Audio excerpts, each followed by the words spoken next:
You ever see a drip marketing that makes your brain short-circuit for a second? Like you're just scrolling, minding your business, and suddenly, boom! A new character drops that looks like she walked straight out of every anime fan's dreams and nightmares at the same time. That's exactly what happened today. Chisa isn't just another pretty face, she's a walking lore bomb wrapped in danger, mystery, and possibly the most important visual clue Kuro Games has dropped since the game launched. And this one deserves every second because what it's hiding is bigger than just a character. It's the future of Wuthering Waves. Hey, welcome back to the channel. Kamusta sa inyo lahat? My apologies for the AI voice once again. There is illness in the family, and I need to be quiet to let them rest, but my real voice will be back in the next video, hopefully. Now, if you need to top up in order to get Lunites, Asterites, and Battle Pass exclusives for Shui Yuan or Chisa, use my loot bar link down in the description for up to 25% in savings. Not only are you helping your finances, you'll also help mine as well. Loot Bar is the most trusted name when it comes to Wuwa top-ups with amazing Trustpilot reviews. With their mobile DIY top-ups, you will get the discounts without giving out your password. So use my link for an extra 10% off your first purchase now. And thank you, Loot Bar, for sponsoring this video. Let's start with the obvious. Black hair, red eyes, academy uniform. The holy trinity of anime design that has ruined many men's sleep schedules. Let's not pretend we don't know what this means. Every man who has ever seen a Japanese girl in a school uniform knows that's how the anime addiction starts. And this time, Kuro Games knew exactly what they were doing. Chisa checks every single box of that dangerous archetype.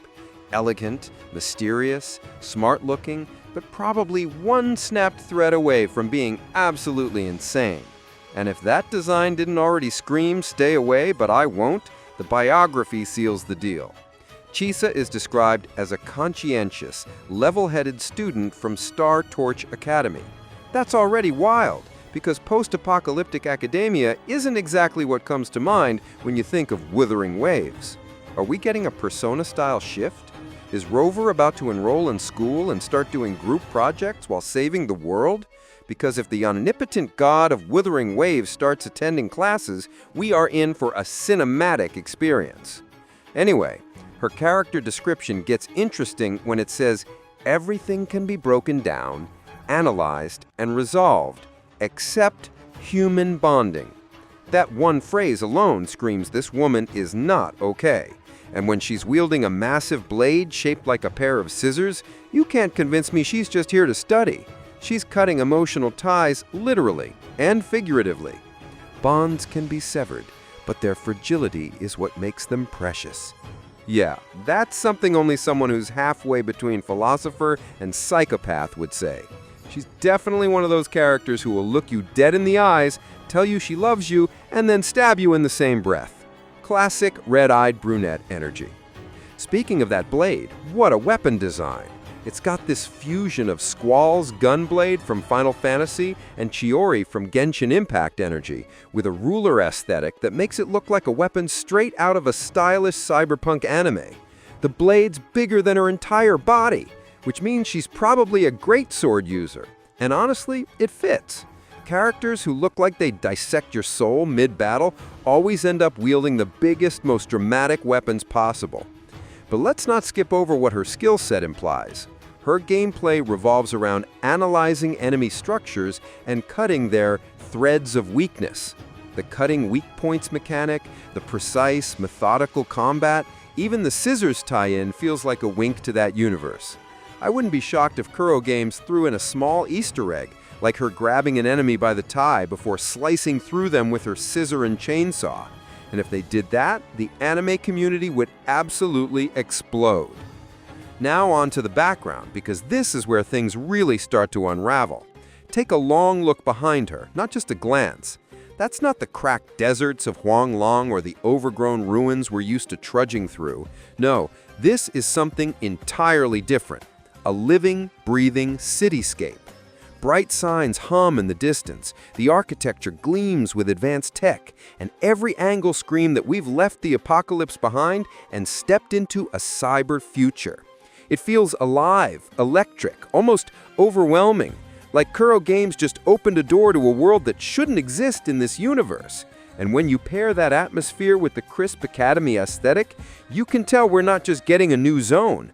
We're witnessing Wuthering Waves evolving into something much bigger, much stranger, and far more ambitious. Remember the end of 2.7? The name Lahai Roi was dropped. Rumors already pointed to it being a technologically advanced city surrounded by a desert. Sound familiar? A futuristic city in the middle of a desert. Yeah, that's Cyberpunk Edgerunner's vibes all over again. Think about it. The timing, the visuals, even the tone. Everything lines up perfectly for Kuro Games to go all in on a cyberpunk-inspired region. And you know what that means? Potential collab event.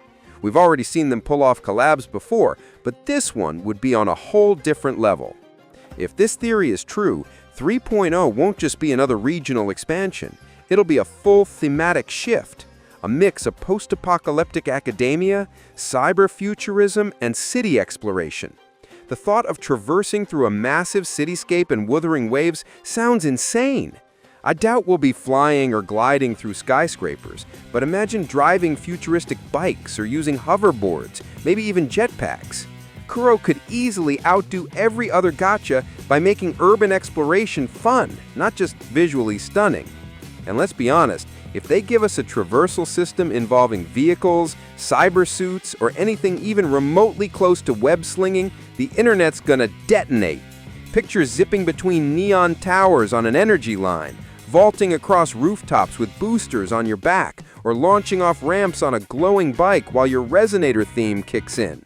The comparisons to Ananta or Neverness to Everness would be inevitable, sure, but they'd feel more like compliments than competition.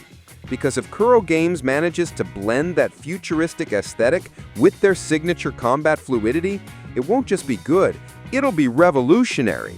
It'll redefine what traversal even means in a gacha game. They'd own that lane completely and unapologetically, setting a new gold standard for open-world mobility that every other dev would be scrambling to imitate. To sum it up, Chisa's drip marketing isn't just about teasing another pretty face. It's a full-on roadmap disguised as fan service. The urban sprawl in the background isn't random. The Academy outfit isn't just aesthetic.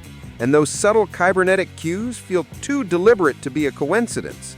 When you put it all together, it's like Kuro Games just handed us a blueprint for 3.0, a shift into Lahai Roi, a futuristic desert city that merges the grit of post-collapse survival with neon-lit technology.